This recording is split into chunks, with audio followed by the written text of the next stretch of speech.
You can accurately describe it without exposing your so-called white guilt, you flaming asshat libtard.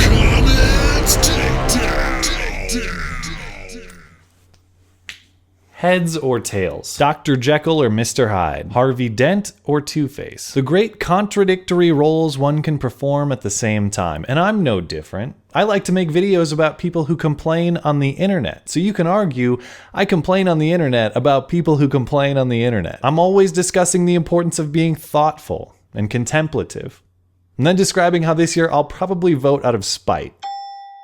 And if you listen to my extreme critics, I am both a Republican propagandist and a flaming asshat libtard. A role so contradictory it couldn't be topped by a health class with Charlie Sheen. Or by a Jared Fogle daycare service.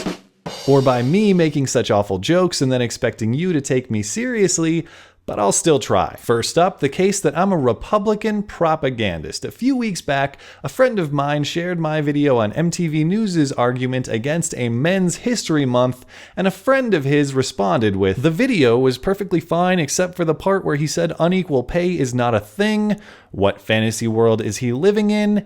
It's pretty fucking real." That's not exactly what I said. There are isolated cases of discrimination, of course, but the wage gap statistics we often see, the 77% figure, is based simply on the earnings of all full-time male workers compared to the earnings of all full-time female workers. That figure does not compare the same jobs, it does not compare the same hours, it does not compare the same qualifications. I linked her with an excellent explanation from Christina Hoff Sommers detailing why we need to be skeptical of wage gap claims and understand what the data actually represent. Her response: "It's always pointed out that women are making less for the same jobs. 77 cents on the dollar to be exact, and I'm not going to watch your Republican propaganda." Thanks though. Republican propaganda.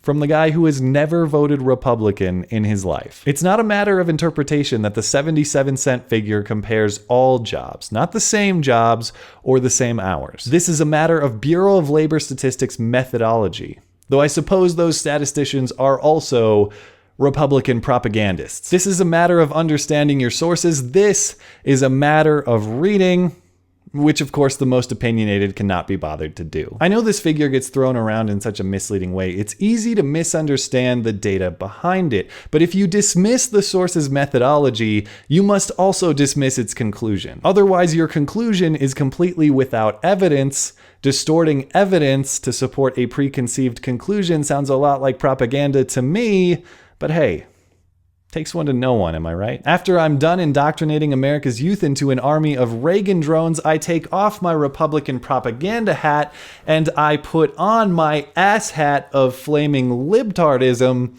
an accusation that arose on my recent video explaining my political alignment and the cultural appropriation incident at San Francisco State University involving the white kid with dreads. In that video, it's actually what I don't say that gets me in trouble. I described the incident like this. The viral example this week comes from San Francisco State University, where a young woman got physically aggressive with a young man for having the wrong hairstyle. And the aptly named Mr. Spazoid criticizes me as follows. Correction. A young black woman got physically aggressive with a young white man.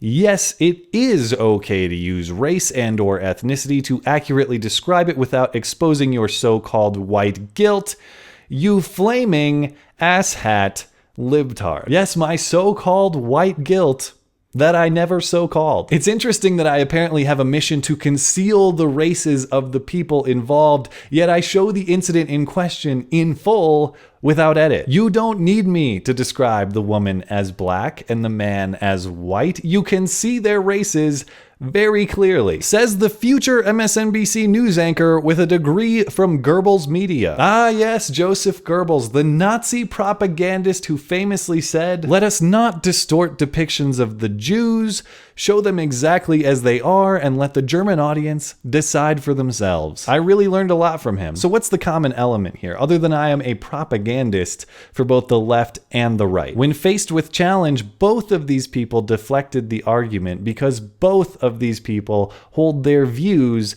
to be unquestionable. As soon as I question their claims, it's not about what I said or what I asked. It's about me personally. I'm a Republican propagandist and therefore incapable of unbiased analysis, so it doesn't matter what I say. I'm a flaming asshat libtard and therefore incapable of reason, so it doesn't matter what I say. The problem for these people is the truth sometimes runs afoul with your party or your ideology because the truth doesn't have a party or an ideology. If you stay loyal to the truth rather than to ideology, you will inevitably come into conflict with both sides. And I have my opinions, my leanings, admittedly, but I try to be constantly questioning them, constantly exposing myself to the counter-arguments. Only through scrutiny do the best ideas survive.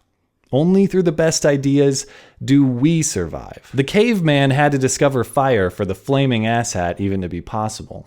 And that discovery doesn't happen if the spark is just propaganda. Thanks as always for listening and for supporting this channel. Always appreciate the thoughtful discussion down below, and especially over on Twitter. That is at skag_3. You're always welcome to come hang out and chat in my live stream. That is linked down in the description. Looking forward to it. Okay, bye.